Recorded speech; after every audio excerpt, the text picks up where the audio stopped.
Y'all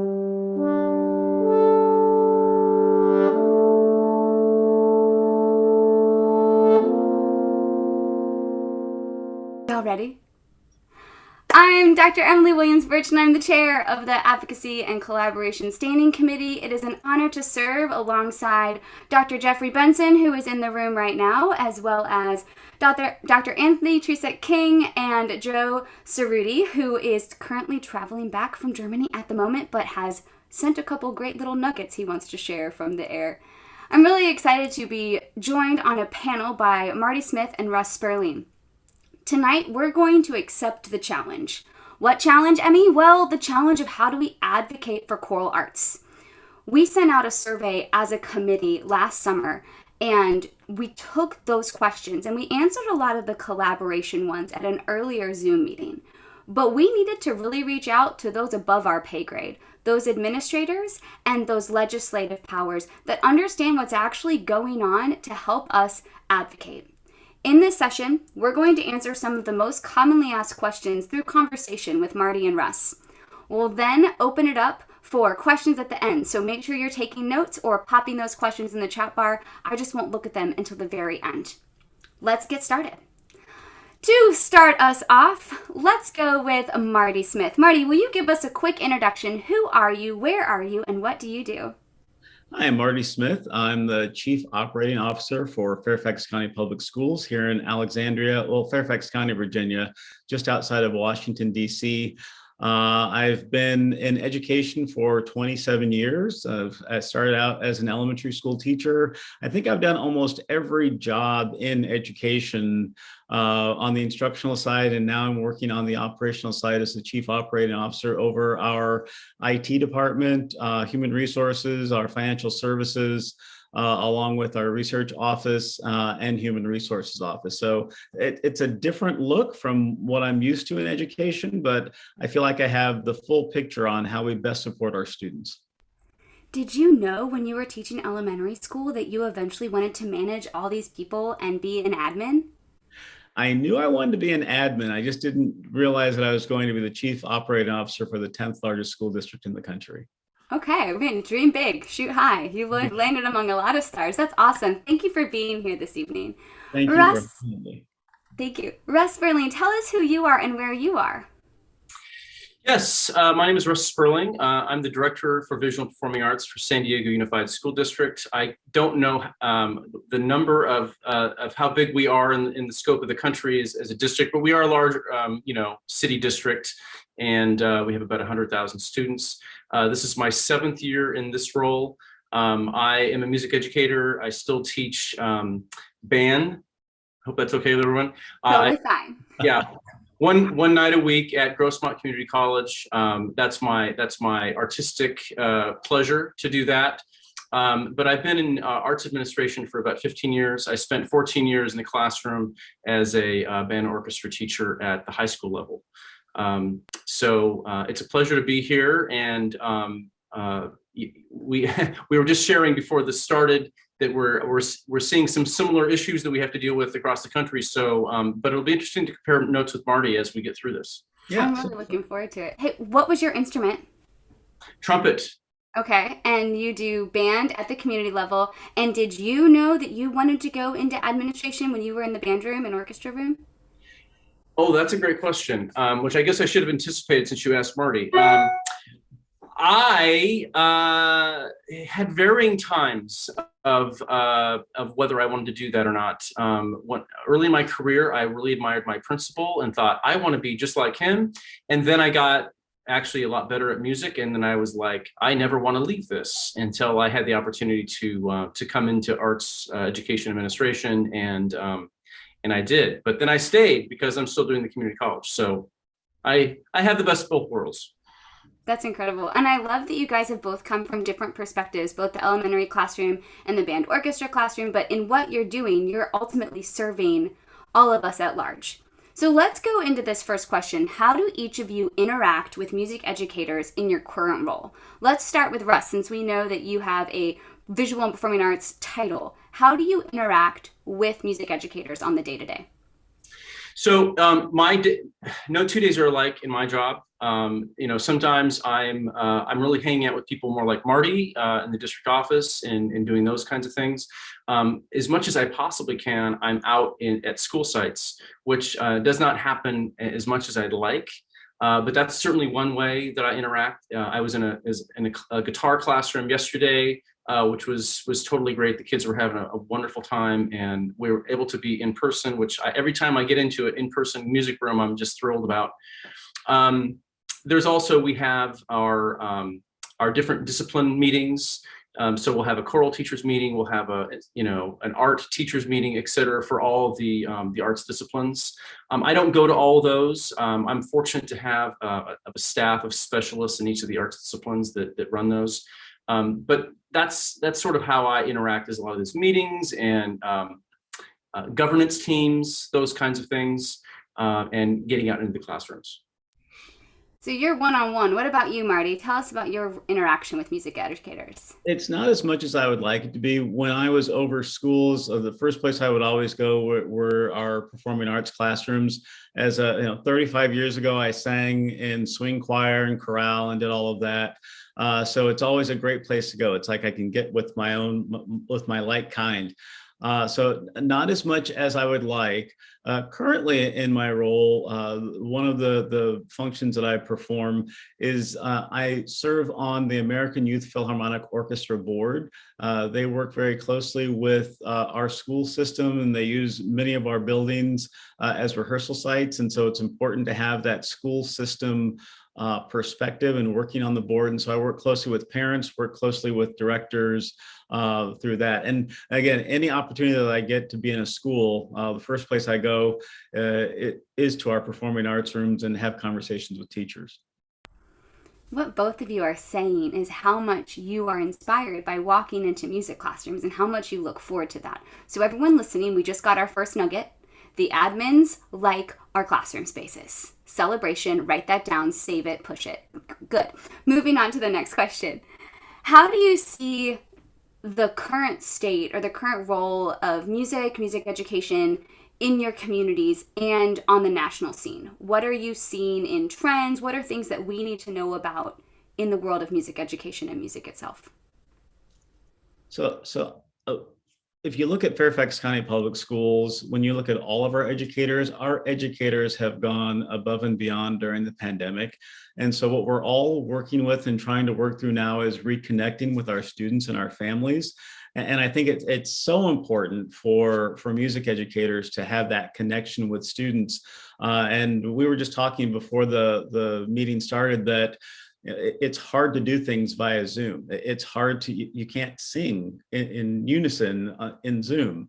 And so it's that reconnecting and building those relationships has been key for our music programs and trying to reestablish where we were pre-pandemic, working with parents, working to build up that excitement. Our students are excited to get back. Our families are excited to get back. We're all just kind of relearning what that looks like right now in Fairfax County. So I'm happy to hear sort of that optimistic side. I'm going to give you a little bit of what concerns me. And the first thing that concerns me is the teacher shortage. I'm hearing from different places, and I'm not sure, Marty, if you are experiencing this problem in Fairfax County, but we have vacancies right now. Not a tremendous number, but there's always something that happens during the school year where we end up losing a teacher for some reason or another, a family emergency or whatever it might be. We don't have a bench right now. We don't have enough substitutes.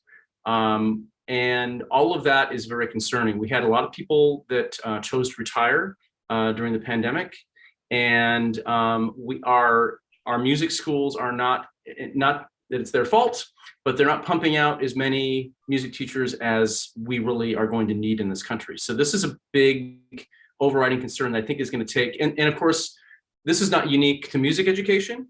It's not unique to education. The labor shortage is a real thing for every sector of the economy. And so we are feeling it. And that's going to be something that we have to look at and tackle. What I want to say is, if you ever find yourself in one of those moments that we all have in education about being frustrated and so forth, perhaps discouraging students from entering the profession and saying, "Oh, you don't want this job." Please don't do that. we need you to encourage kids that have that spark. You know who they are in your classrooms, to encourage them to consider going to music education and joining what we all know is a tremendous profession. It's a hard profession, but the rewards we know are fantastic. The other thing I want to mention is that I'm concerned about the ongoing effects of COVID. And I am seeing some parents and students making decisions about maybe music isn't where we should be right now because of the pandemic. And yeah, we I think understand, if you've been following the aerosol studies and all the things that we know about mitigation and how it can be, we can have music safely in classrooms if we follow the mitigations. But parents are not necessarily understanding of these things. And you all know about that choir up in Washington and how that affected everything, and how sometimes the emails that I get are going after choir, sometimes they're going after band. But those are the two areas of music, and sometimes it's theater, but really those are the areas that I hear the most from parents. And I'm concerned about that. We need to make sure that we're messaging around safety, that the safety of our children is of highest concern, and we are following the science. We may be artists, but we can understand the science, and we're following it, and we're keeping your kids safe. And we're also giving your kids an opportunity to fulfill themselves and to have that social emotional impact. We know that what's in our classes, and we need to fight for that, and let parents know that it is okay. I'm concerned about that. I'm concerned about enrollment. I'm concerned about enrollment in general. We still have a lot of kids that are taking their classes online and that haven't yet come back to the building. So there's a lot of layers of things that are going to, this is going to impact us for a long time. Even if the pandemic were just to vaporize, we're going to have impacts over a period of time for sure. Go ahead, Marty, sorry. I want to add to something that Russ said about the pandemic. And so in Fairfax, we view performing arts and music education as part of the core, but we know it's not that way across the country. And because of the pandemic, students have come back, and as you're looking at their schedules and as parents are looking at schedules and trying to find space for some of those things that they might see as more academic, music education is one of those first things that students start to take out of their schedule. And so that's a concern that I see that's pandemic related, that is tied to some of the things that Russ was talking about, people wondering if music is where we should be right now, because they're also wondering if that's where we should be right now with regard to graduation, getting into that right school, and what needs to happen for, and I'm using air quotes, for academics. What I appreciate that you've both done is that you've tied it together, though. It is about that community, but then you've identified what the concerns are within our community. And I saw so many head nods when you were talking. You both were able to articulate, we have shortages, we have safety concerns, we have things we need to communicate to families and communities. So let me ask the question. I mean, we can interchange advocacy and justification. I want to say advocacy. How do we now advocate for these programs? How do we get more teachers? How do we convince the parents that it's safe? Sandra posted in the chat bar, my friends, that there is a resource on the ACDA page on resources for choral professionals during the pandemic, and a lot of this research on safe singing is up there. But to our panelists, what do we do now? How do we advocate for our programs in these concerns that you've brought up? So I guess I'll start. So I have been all about advocacy for a really long time.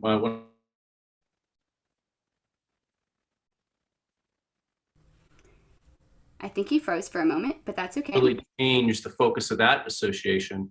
Did you lose me for a second? Just for a quick second, if you could just say, I've been along with advocacy, I've been into advocacy, and just start right there. Yeah, this happens to me about every half hour in this building for whatever reason. I go away for about 10 seconds. So I'm back. When I was president of the California Music Educators Association about 10 years ago, I didn't feel like we were doing enough around advocacy. And we made a big shift. And in fact, now we have a lobbyist in Sacramento that is lobbying on behalf of music education. And so that's just my little bit of background to say that I think that in our profession, sometimes we have let other people worry about the advocacy. That's not my job. Someone else is going to do that for me. The ACDA leadership, they're going to do that for me. Or my school administrator, they're going to do that for me. Or the parents, they're going to do it for me. And what I want to tell you is that you are an advocate and you need to be one. And I'm so glad that Marty put music in air quotes because, or he put academics in air quotes, because it is not as recognized. We just know this, folks, right? Math teachers are not advocates. English teachers don't have to advocate. The kids pile in, they don't have to worry about this.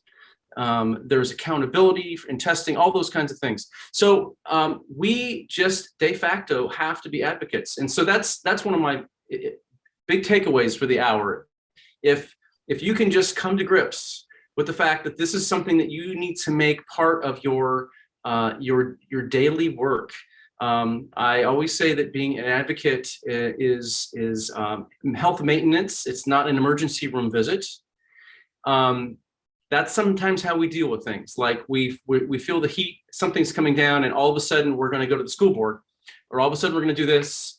But that isn't going to work if you haven't laid the groundwork. And so how do you lay the groundwork? Well, it's about making sure that you're touching base with parents about just, hey, parents, are you paying attention to the school's plan? Are you paying attention to the district's plan around the arts? Hey, parents, anybody here know or have a personal relationship with any of the school board members? Because you might want to talk to them. Or, hey, could you invite them to the next concert? And by the way, at the next concert, you might want to show a 2-minute little advocacy video that you could find online somewhere. Or you might want to just say something, and I recommend don't getting like political at your concert, but my belief as an administrator is that you should not hesitate to remind folks that the school board works for the voters. And that if they feel passionate about having their kids in music, that they need to remind the school board of that. And it doesn't need to just happen in the emergency situations. In fact, if it just happens then, you're not going to have that traction. So I'll just leave it there, that it's kind of, advocacy is kind of a daily thing. It doesn't have to be this big thing like I'm going to have to go to the Capitol today and go up there and stamp my feet and yell. It needs to be more ingrained with your daily work. And I'm going to add that it's continuing to communicate with those stakeholders. And it's also about visibility for our students and visibility for our programs.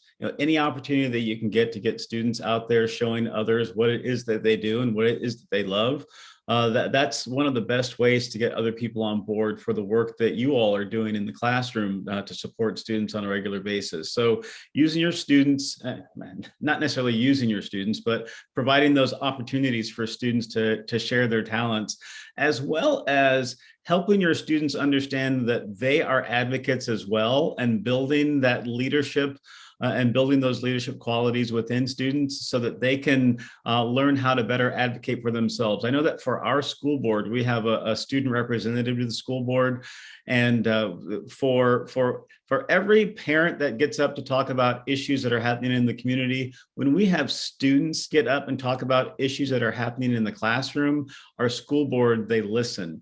And so building those leadership qualities within your students to also advocate is one way to help bring people to the table. Totally agreed.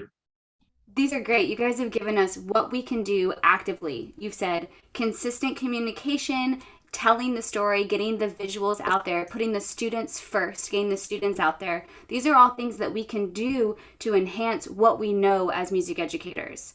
So that's advocating for our programs. What do we do when the ball drops, when we get told, hey, we can't sing anymore because of COVID and you have to be outside? Who do we go to? What do we ask? What are your suggestions when the ball drops in the crazy world that we're in? I think what we've learned is that we just figure it out. We learned that through the pandemic. We put our heads together and figure out what's next.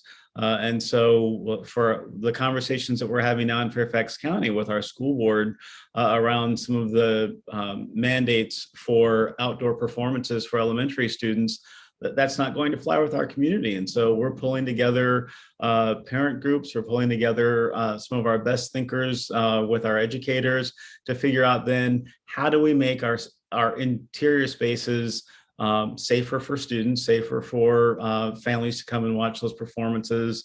How do we, again, advocate and have better conversations with our health department to look at the science and balance that with the need for students to be able to perform in spaces that are safe. So I think that what we've learned in Fairfax County is that there is no. We've learned that throughout the entire pandemic. And so we pulled together our stakeholders and tried to figure out how to do what's best for students. I think that's excellent advice. I would say that one of the things that I think you need to work on is figuring out where the leverage points are. Who in the district could be a champion? As I've been in this district, again, really large district, I continually find advocates or supporters. You know, there might be somebody in finance. There's somebody over here. These people that you find out, oh, yeah, I was in show choir when I was in high school, da da da da, and you go, oh, I'm gonna remember that person. And when you visit the district office, you know, if they're there yet, a lot of people working remotely still, but and dropping by and saying hi. And but starting to kind of do an inventory of who is out there that can help us move the needle, so when something does fall, it's not just your voice. And certainly linking arms with the music colleagues in your district, and I want to say with the arts colleagues in your district. Don't just rely on music educators, but theater is a very close cousin for us, and if you have dance in your district, likewise, anyone in performing arts. I will say, as a musician, it seems like the music people are the ones that know how to get the job done. And so don't be afraid to take that leadership and lead that. But you have to do your own kind of analysis of your own community, and who are the movers and shakers, who are your supporters that can help you. You can't do this on your own. For those of you taking notes, and Marty, you're muted. You have something I was going to say, who are those community partners as well? So if your own district is saying no, who will say yes? Are there churches, other organizations that have space that will open their doors to allow students to perform?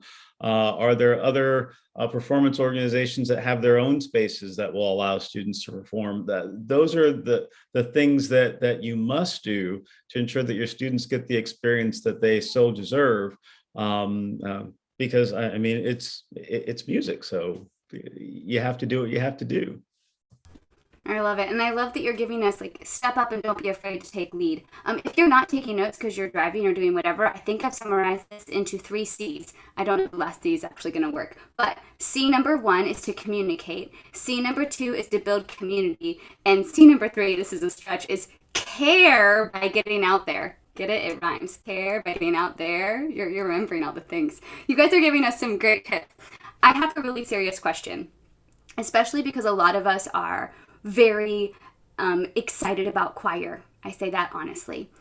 Sometimes we get in survival mode where we just want to go and figure out how to get it resolved. And we might jump over the wrong person or go to the...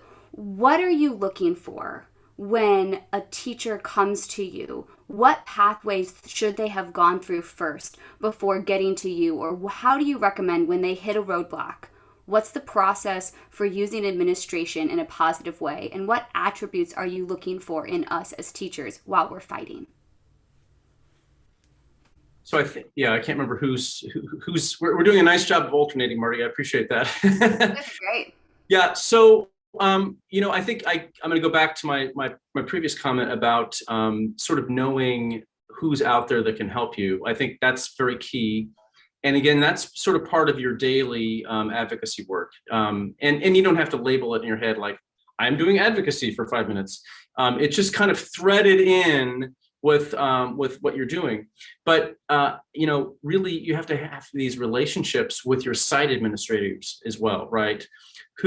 What is that relationship like with their principal? If it's really a assistant principal that you're directed to work with, having that good relationship with that person, and making sure that it's a collaborative problem-solving relationship.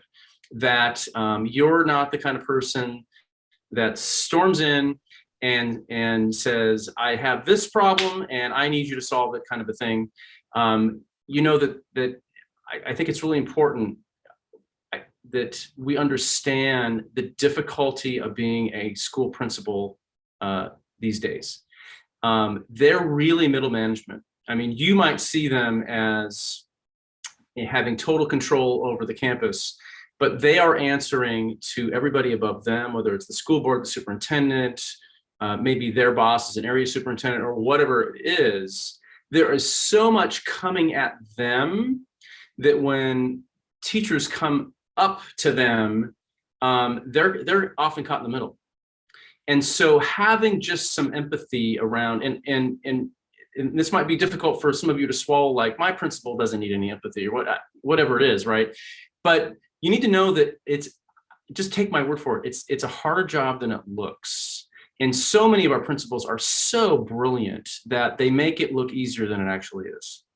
And so coming into them and having that empathy for maybe things that you just don't know that they're dealing with. And then presenting, here's what I'm grappling with. And I've thought about doing it this way. I've thought about doing it this way, maybe about this way, but I kind of would need someone's help to do that. And just putting different options on the table is a much more palatable way for me as an administrator when someone comes in my office.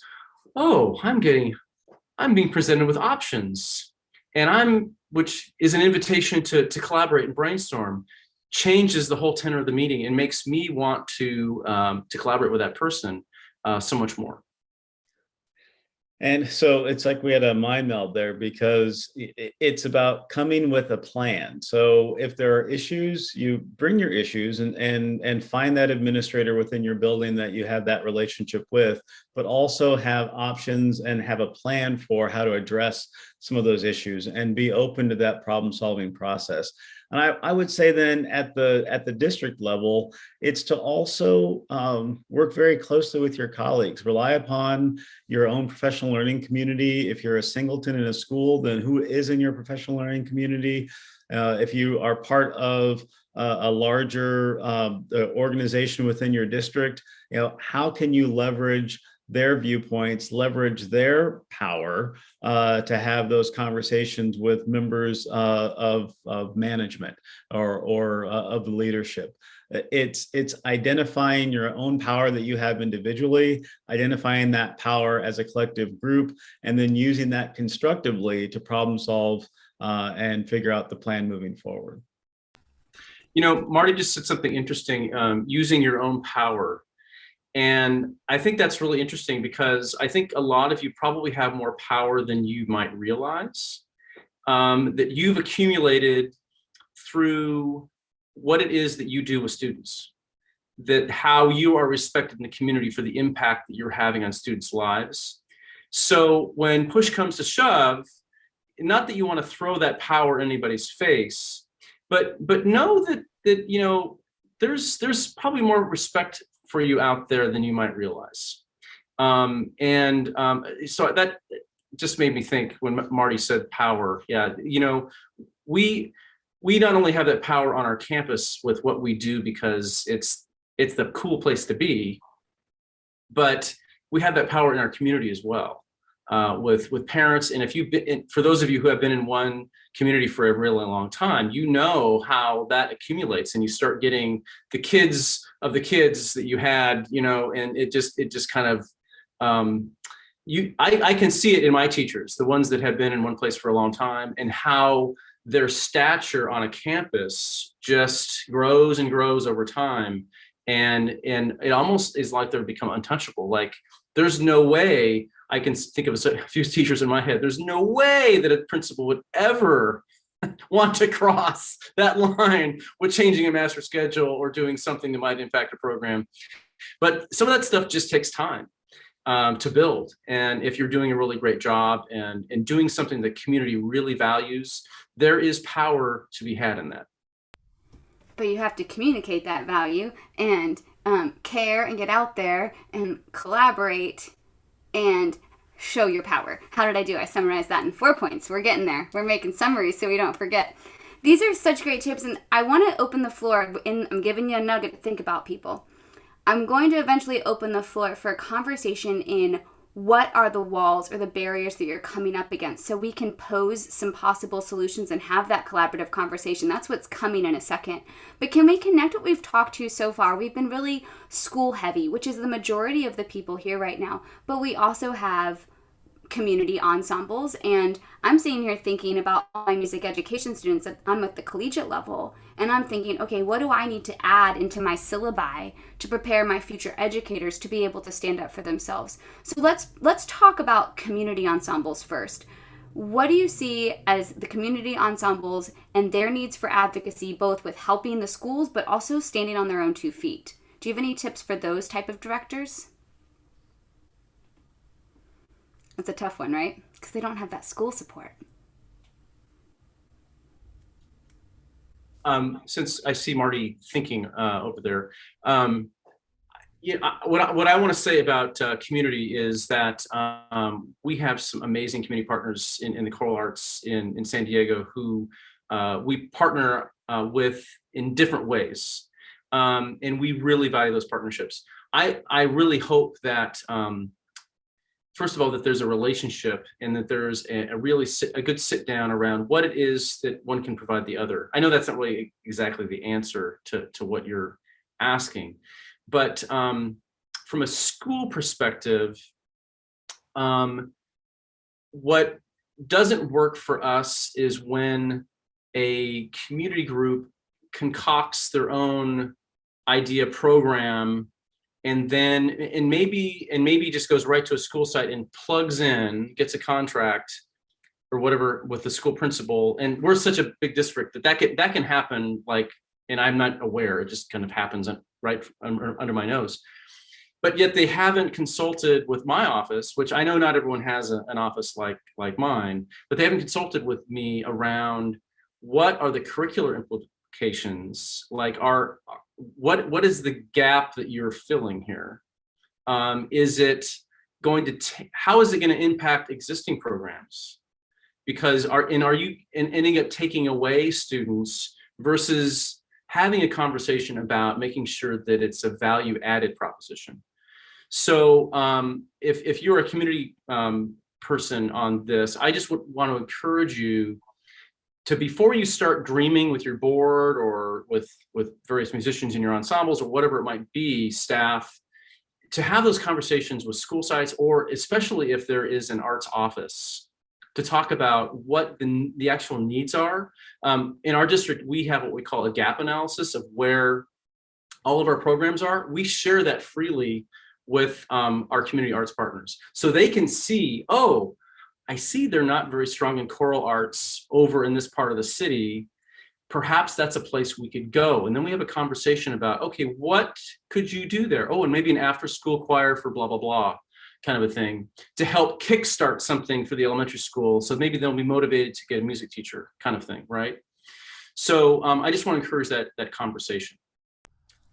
And I would add, as it relates to schools and as it relates to building community, so I serve on the board of our local youth philharmonic orchestra, and some of that same tension that Russ spoke about, where it's a group of elite students who come together on a regular basis outside of school who are also performing within schools.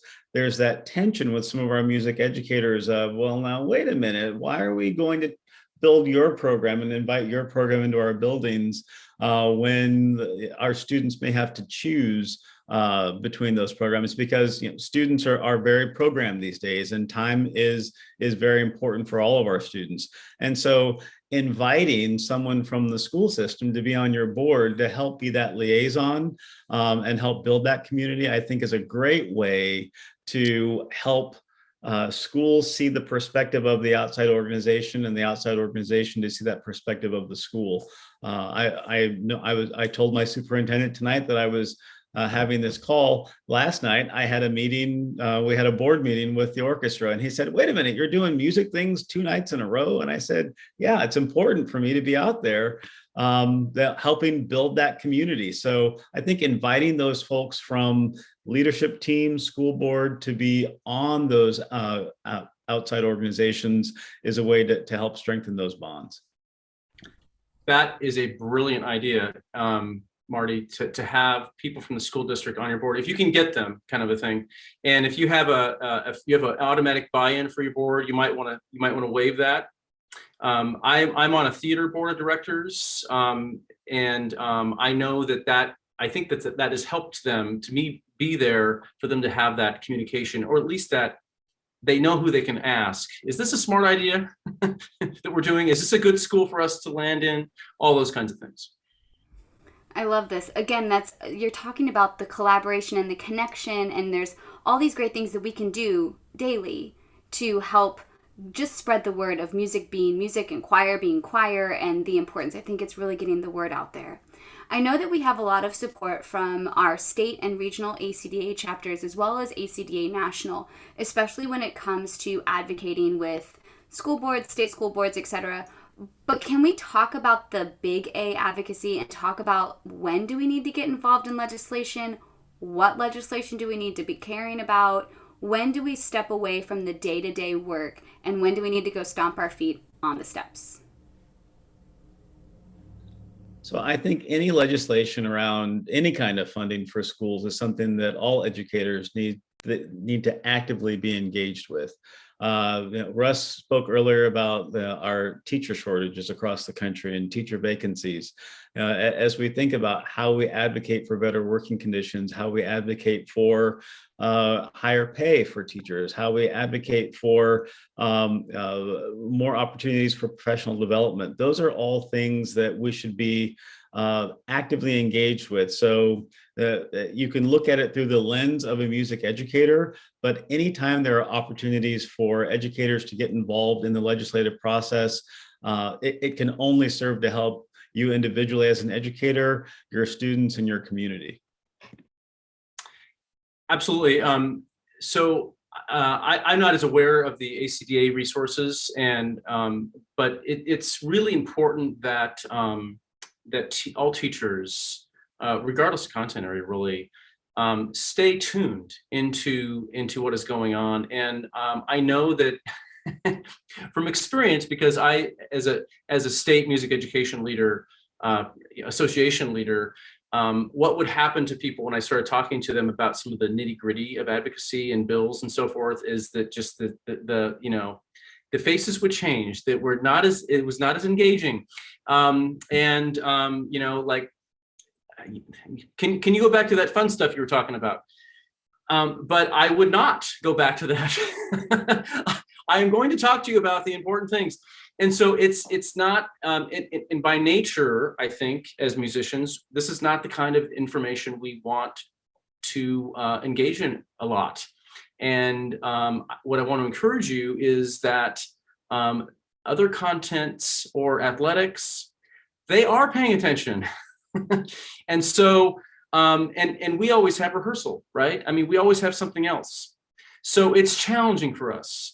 But I want to reiterate what Marty said about the paying attention and being engaged, because we can have an impact.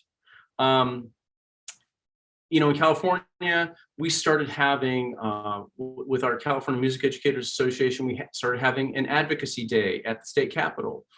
And it started really small. But as time has gone on, although now it's gone back to Zoom, but as time has gone on, we had more and more people attend, and there was always this is one of the things I'd like to talk about. There's always a hesitation of, I do not feel qualified to go in and talk to a legislator.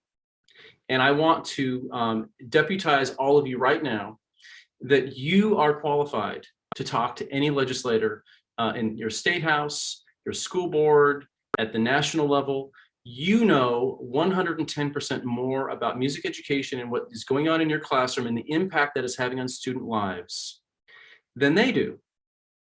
And that's all you need to talk about.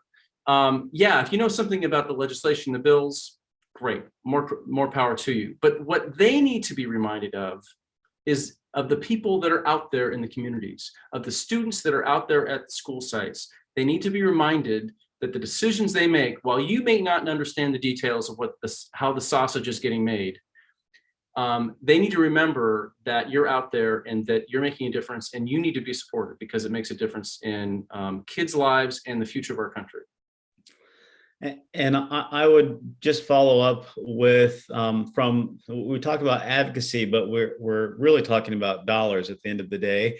And right now there are federal dollars out there that have gone to schools and communities, and it's important to be able to know where those grants are. It's important to know what the carve-outs are within those grants to support music instruction within schools and to support performance arts in the greater community. Because again, COVID has had an impact on so much of the world and so much of our daily lives in America that these dollars can be used if you're creative with how to use them and tie whatever issue it is that you're working through with the intent of those dollars. Know where they are, know how to advocate for them, and have a plan for using them will be very important as it relates to advocacy and infusing more dollars into your programs.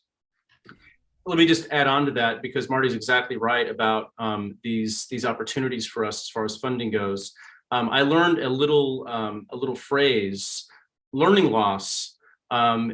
If our students all had learning loss over the pandemic, right? They were not able to sing in person. That represents a learning loss, and that, my friends, is a way that you can advocate for some of that funding, is because we have all experienced learning loss. In fact, I would say that the performing arts maybe suffered more than any other content area during the pandemic. So make that point that it's time for our kids to catch back up. Yes, yes. So we make that point by having our experiences every day, keeping note of these really great stories that you can tell, being deputized to now go and tell the stories, walking in with plans. I'm excited to open up the floor for questions. I know that there are a lot of people going through a lot of different situations and scenarios. So I'm going to kick off one that I've heard from that's come through our panel, and I'd love to hear your thoughts on it. Everyone else that's either watching on Facebook or that is here live in the Zoom, if there are any advocacy questions that you'd like answered, toss them over there and I'll be monitoring that Zoom. I had a district that's in this southeast with me, and they were told that they could do choir outside and that they would not be allowed to go inside, but all the band programs were allowed to come back inside. And so the teachers that were in choir immediately started making all these phone calls and doing all this research and eventually got it fixed and resolved so they could have class. Why did something like that happen, and how can we be prepared to not be frantic trying to solve those situations when they come up?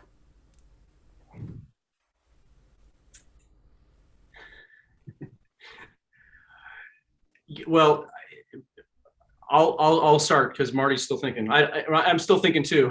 It's a hard one. I'm sorry. I want us to be prepared for next time. That's quite right. But you know what I want to say about the pandemic is there have been so many crazy things that have happened that to anticipate some of the things that have happened and some of the decisions that have been handed down has been impossible. So no one should feel bad that, something happened to them or their program, or this has been an instance where everyone involved in anything to do with schools has tried to make the best decisions for their community. And it has not always made sense necessarily, because it's been contradictory, it's been different. So crazy things have happened, and so then you dig in and you say, okay, how can we logically make a counter argument and say, and make a comparison maybe to band in this instance, and say, well, right? So it's crazy times. That's my answer. It is, and for every success, there's going to be a misstep, and you chalk it up to the times that we live in. But it goes back to what I said earlier: when there are issues, then you try to figure out how to create a solution for the next time that it happens. We have those issues in all 200 of our schools. We see it in the greater Washington, D.C. area.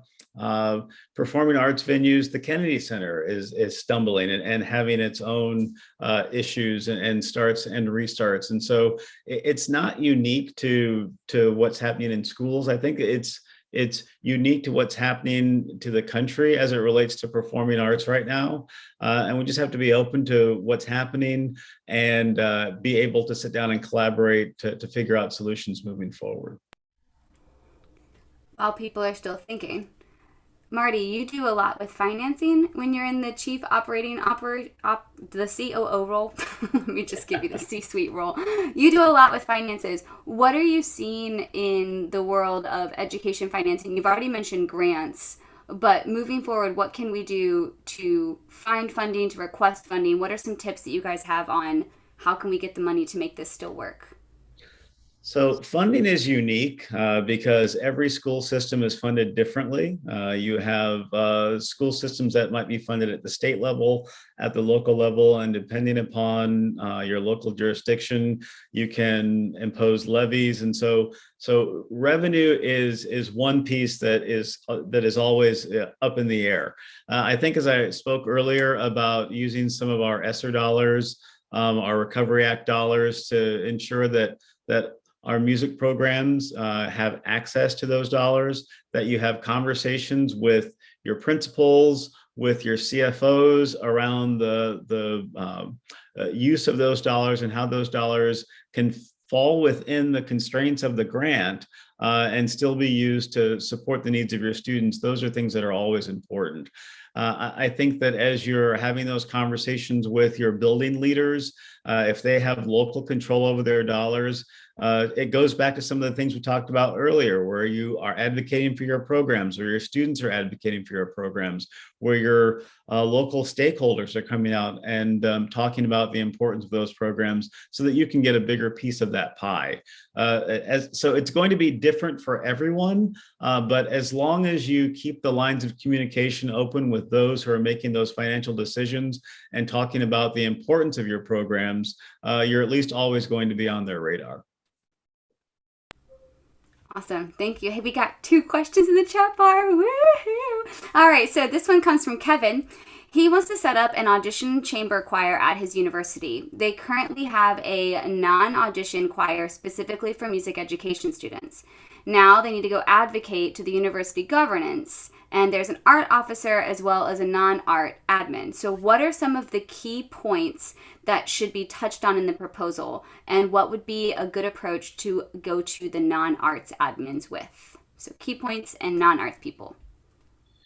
So I guess I'll start, but I'll, full transparency, I'm a K-12 person. I do work in community college as an adjunct, but so I think, the main points I would want to see if I was being presented this is what is the desired impact of why should we have this choir, and be very compelling around, here is the change that will happen for these students. These students will have a heightened experience, and to the non-arts person, talking to them about what it means to have an audition versus non-audition, what that experience is like, and that we want our graduates at X university to graduate with the highest artistic experience possible, because that is going to make them more effective in their own work. I certainly see in my role as a finance supervisor in a school district, the students that have had an incredible musical experience at their university level and have excelled as an artist in their own right, they have more success in general with the teaching of that and having that information, that content information that is able to raise their future students, the students that they have in their own classroom. So there's that down the line impact that you would want to talk about, and the difference between audition versus non-audition. That's kind of my first things. Yeah, defining it. I like it. Making sure you define it. Yeah, Russ, you took the words out of my mouth. It's the why. Why is this important? The other piece that I would add is that, so what's the impact on the student? Then what's the impact on the overall program, and what's the impact on the university? I think that specifically in the higher ed setting, there's that. So what does the university get out of this change to the process? I think it's important to spell that out. Fantastic. And that could work for any level, as long, what's the impact on the student? What's the impact on the program? What's the impact on the school? Do that in a community choir. What's the impact on the children? What's the impact on the families? What's the impact on your community? Those are great tips you guys are giving us. Russ, earlier in the conversation, you were talking about how you would have advocacy moments just naturally in your concerts to make sure we were part of the daily communication and letting parents and families and audiences know about what we're doing. There was a question that came through from Ben. Do you have any specific advocacy flyers that could be put in a concert program to advocate for our choir programs? So at various times in my career, I have seen various organizations come up with different campaigning literature and branding material, that kind of thing. I know that in California, we have an organization called Create California. Every month, they drop in your email box like a social media kit of stuff you can just grab and you can post, right? That's one, so NAM is a great resource, the NAM Foundation. You can look at NAFME, they always have resources. And then I'm sure ACDA has things. So, just taking a look at what's out there on the internet, you just search music education. But I would say that, certainly ACDA, NAFME, NAM, and then any state arts council, things like that, I would just go right to them, and I'm sure that they have stuff. And I would say that a big piece of advocacy is making people feel special. And so invite local politicians to performances and call them out when they arrive. Invite your administrators. It's one of those things where you'd be surprised at how many people will show up when you just invite them to come. You could put it out in a notice, but if you get a personal invitation, and once they're there, they're then your best mouthpiece moving forward for the things that you want to do within your program or within your building. So that's extremely important. One of the things that we do in Fairfax County with all of our administrators is, I have a card right now in my wallet that is an activities card. And so I can go to any one of our 25 high schools, any performance that they have, any athletic event, and it's sent to me. It comes in a little bit of fanfare at the beginning of each year. It's my special golden ticket, and I use it. I use it because it's a way for me to also connect and see what's going on within our schools. But there's also that piece of you've been invited. And then I talk about the performances that I've seen. I talk about the great things that our kids are doing. So something as simple as that is a great way to build advocacy within your own programs without having to even say anything as part of the performance other than we'd like to welcome so-and-so to the performance tonight, and let them run with it from that point on. That is such good advice. Let me add to it a little bit. So whenever it is that you're creating your flyer for your concert, just add a to-do, send this flyer to, and create a list, and just keep, a Word doc or Google Doc, whatever it is, keep a list of people and that you're going to automatically give it to. Just so you're doing it at the same time. So you're not, because here's what we do. We think about it the day of the concert. oh, I should have gotten that, and then that's not respectful, right? Like inviting someone the day of, like that's not, you don't want to do that. So whenever it is you're planning your, because we all have to, put information out about our concerts. Hopefully that is done in a reasonable amount of time. Just do it at the same time, and then you're done. I'm going to say one more thing, in that, as Marty said, you'll be surprised who shows up. For politicians, their oxygen is other people. They have to, that is what drives them. You are giving them a space to show up and show face. They will be grateful for that. Yes, they will. As long as you call them out, the honorable so-and-so is here tonight, give them an opportunity to stand up. And I almost guarantee at their next public speaking event, they'll be talking about whatever they saw at your school, and will be asking to be invited next year. Just putting it out there that I have invited the mayor of my city to everything because he is like the best speaker. I am determined to get him on my podcast at some point. Y'all, he is the bomb. But he speaks very much like the two of you, just very clearly and concisely, and I could just listen to y'all talk all night. But it's 5 till 8, and I turn off at an hour. So I would love to finish our conversation. You've given us so many pieces of what we can do.